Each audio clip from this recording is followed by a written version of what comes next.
ठीक है, अपना क्वेश्चन है भाई जेईई मेन 2021 का।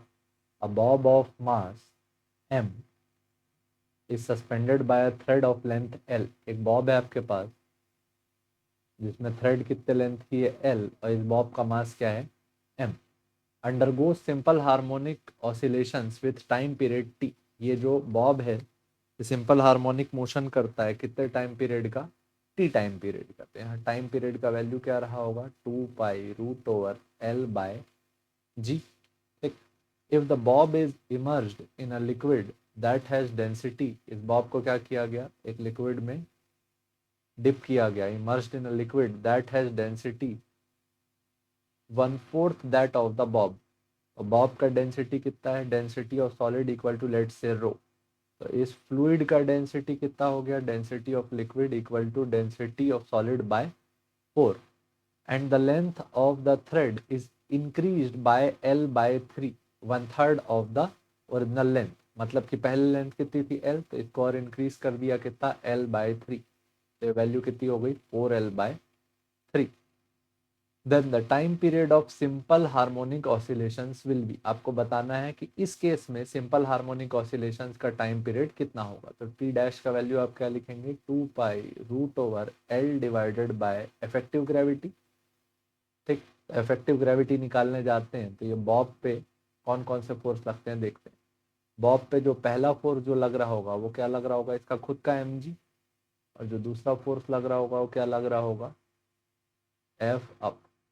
ठीक, नेट फोर्स क्या हो गया, mg माइनस एफ अप।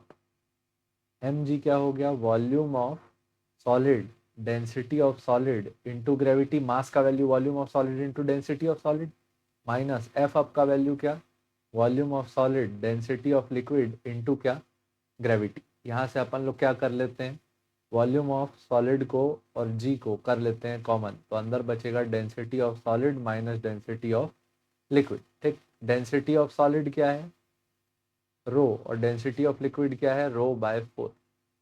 ठीक, तो कितना हो गया, volume of solid into g into 3/4 times density. ठीक, यहाँ एफ नेट का जो वैल्यू आया वो आया volume of solid into density into g into क्या, 3/4। Volume of solid into density क्या हो गया, मास। क्या हो गया, मास।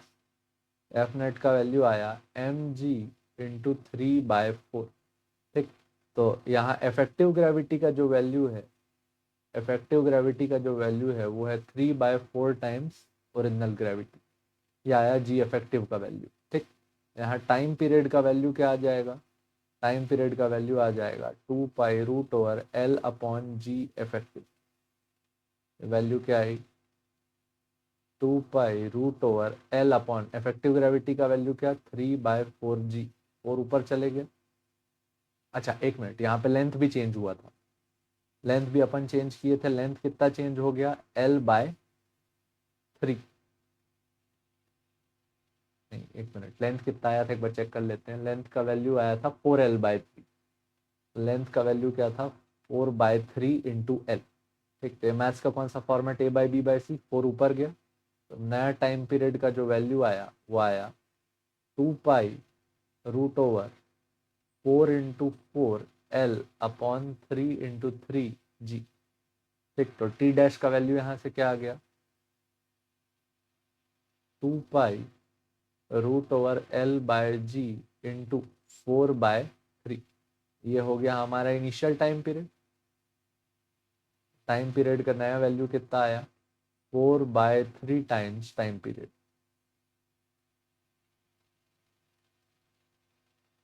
ठीक, होपफुली आपको ये क्वेश्चन समझ में आया होगा। देखने के लिए बहुत बहुत धन्यवाद। जय हिंद।